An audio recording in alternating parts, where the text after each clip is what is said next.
السلام علیکم دوستو، آپ دیکھ رہے ہیں یوٹیوب چینل کرنٹ ایکٹیویٹیز، اور آج ہمارے ساتھ رائے رب نواز مسریرہ ایڈوکیٹ PP 190 امیر جماعت اسلامی موجود ہے، اور آج ہم ان سے جماعت اسلامی کے حوالے سے کچھ ایسے سوالات کریں گے جو آپ میں سے ہر بندہ جاننا چاہتا ہے۔ رب نواز بھائی، ایک جو جماعت کے متعلق کنسیپٹ پایا جاتا ہے ہماری عام یوتھ میں یا ایک عام نوجوان میں جو جماعت سے کبھی منسلک نہیں ہوا، اس میں یہ نظریہ پایا جاتا ہے کہ جماعت ایک متعصب یا مذہبی خالصتاً مذہبی جماعت ہے اور شریعت نافذ کرنا چاہتی ہے۔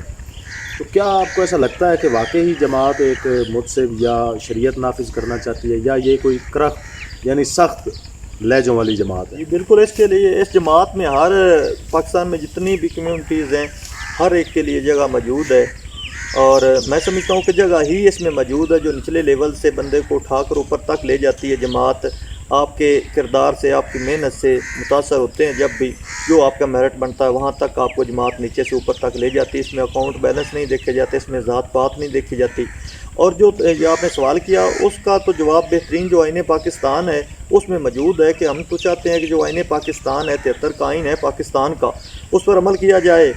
تو ہمارے محترم امیر جماعت اسلامی سینیٹر سراج الحق صاحب نے بھی کہا تھا کہ کوئی جماعت بھی PTI ہے، پیپلز پارٹی ہے، نون لیگ ہے، کوئی بھی سیاسی جماعت آئے اور جو اسلام کا نظام ہے اس کے غلبے کے لیے وہ بلند کرے علم، اور ہم ان کے ساتھ ہیں۔ ہمارا تو مقصد صرف یہ ہے، تو جو ہے سختی وہ نہیں ہے، جو شریعت میں جتنی حدود ہیں ان کو قائم کرنا، ان کو اگر کوئی سختی سمجھتا ہے تو وہ ہم سمجھتے ہیں کہ اسلام کے جو حدود ہیں، اسلام کی جو شریعت کے مطابق جتنے معاملات ہیں وہ ہم چلانا چاہتے ہیں۔ اس میں جو خواتین کو حق دیے گئے ہیں اسلام نے، اللہ تعالیٰ نے دیے، وہ ان کو ملنے چاہیے۔ جو نوجوانوں کو دیے گئے ہیں وہ ان کو ملنے چاہیے، جو اور بزرگوں کو دیے گئے ہیں، والدین کو دیے گئے ہیں حقوق، وہ سارے ان کو ملنے چاہیے۔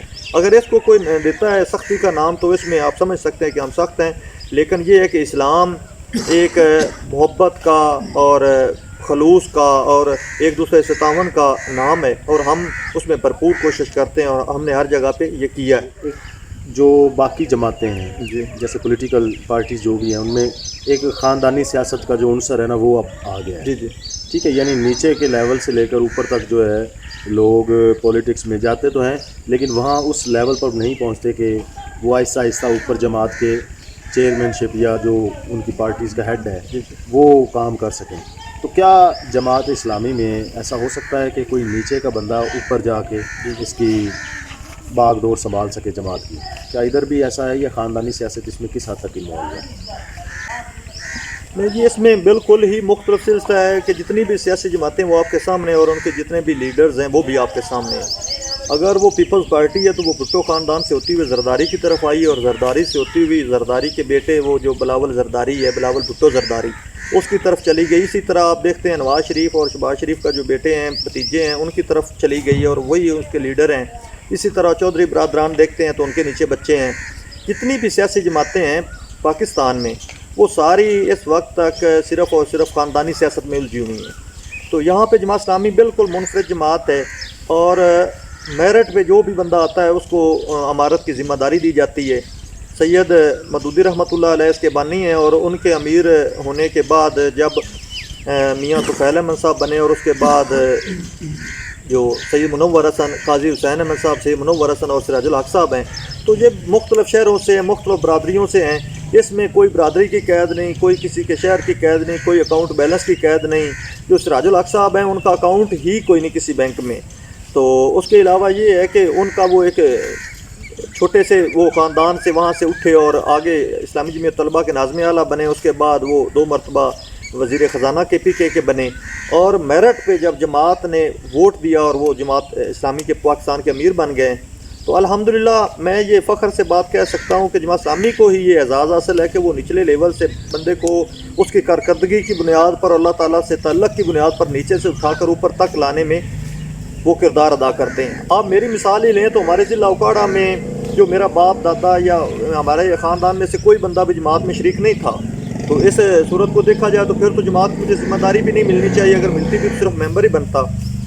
یہاں پہ ڈاکٹر لیاقت علی کوثر صاحب، اس سے پہلے شیخ اظہر صاحب، شیخ فاروق صاحب، اور اس کے علاوہ رضوان صاحب، ڈاکٹر بابر رشید صاحب، یہ مختلف ادوار میں مختلف امیر منتخب ہوتے رہے ضلع اوکاڑا کے، اور اسی طرح ہمارے زون میں مختلف جو امیر ہیں وہ تبدیل ہوتے رہے. جب ارکان نے مجھے ووٹ دیا تو اس MP کے حلقے کا میں امیر منتخب ہوا ہوں.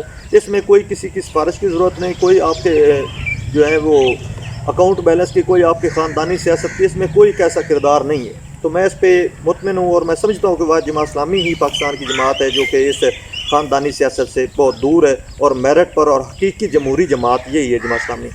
جو آپ لوگوں نے ایک کمپین چلائی ہوئی ہے جماعت اسلامی میں شمولیت کی جو دعوت آپ لوگ دے رہے ہیں اس PP 190 190 میں, یا دوسرے بھی جو زونز ہیں ان میں بھی آپ دے رہے ہوں گے اناب کے ارکان جو ہیں, تو اس میں اگر ایک بندہ یا ایک عام آدمی جماعت میں آ جاتا ہے تو جماعت کو تو فائدہ ہے کہ اس کا ایک ممبر بڑھا ہے, لیکن اس بندے کو کیا فائدہ ہے کہ وہ جماعت اسلامی میں اسے آ کے کیا ملا ہے؟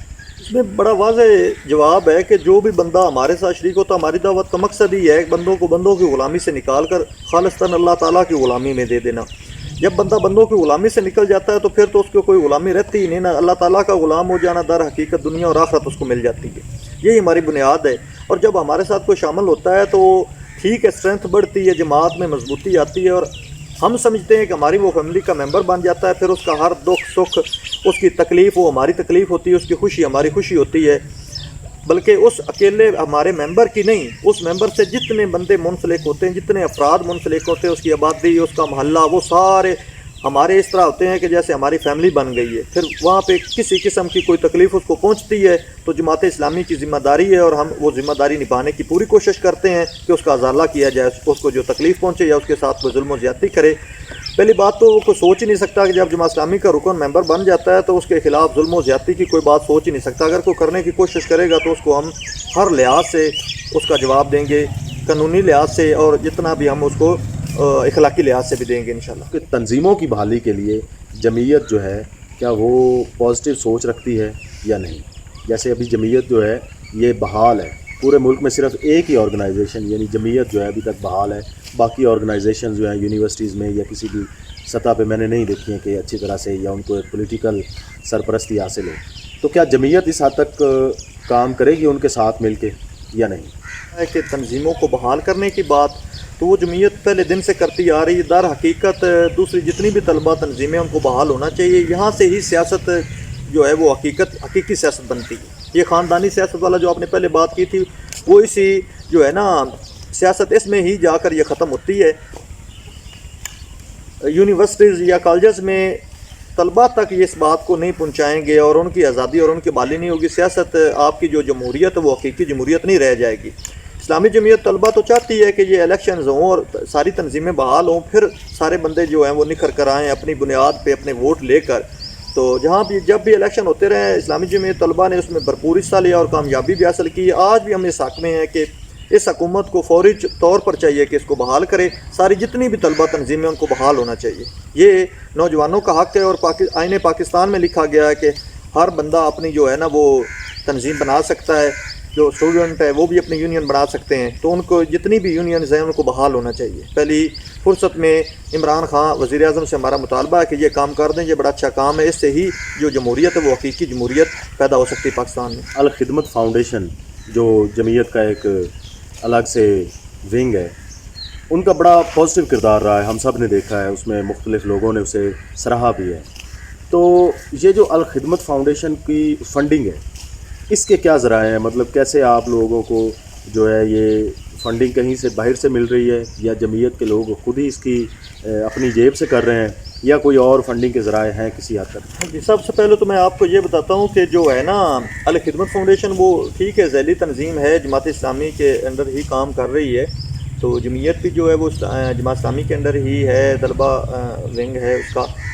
تو جو فنڈنگ کا سلسلہ ہے وہ تو ہمارے جو جتنے بھی مخیر حضرات ہیں پاکستان میں انہوں نے دیکھا ہے کہ جب بھی یہاں پہ پاکستان میں زلزلہ آیا ہے, یہاں پہ سیلاب آیا ہے, یہاں پہ کوئی بھی ایسا جو ہے نا وہ زلزلہ آیا ہے, سیلاب آیا ہے, یا کوئی ایسا قحط کا سلسلہ بنا ہے, یا تھر میں پانی کا مسئلہ تھا, تو تب وہاں پہ جماعت پہنچی ہے اور الخدمت پہنچی. الخدمت کا جو کام ہے وہ مخیر حضرات کو نظر آتا ہے, اور میرٹ پہ جب کام ہم کرتے ہیں تو وہ بڑھ چڑھ کر ہمارے ساتھ تعاون کرتے ہیں. جو پاکستان کے بندے باہر کام کر رہے ہیں اور اپنے ان کے بزنس ہیں وہ بھی ہمارے ساتھ رابطے میں ہوتے ہیں, وہ بھی خدمت کرتے ہیں. ہمارے جتنے بھی کارکنان ہیں, ذمہ داران ہیں, ان سب نے اس میں حصہ ڈالا ہے, میرے سمیت سب نے. تو ہم نے کوشش کی ہے, اس میں راشن بھی ہم نے کرونا سے متاثرین جتنے بھی ذمہ داران تھے, یہ افراد تھے, ان کو دیا ہے.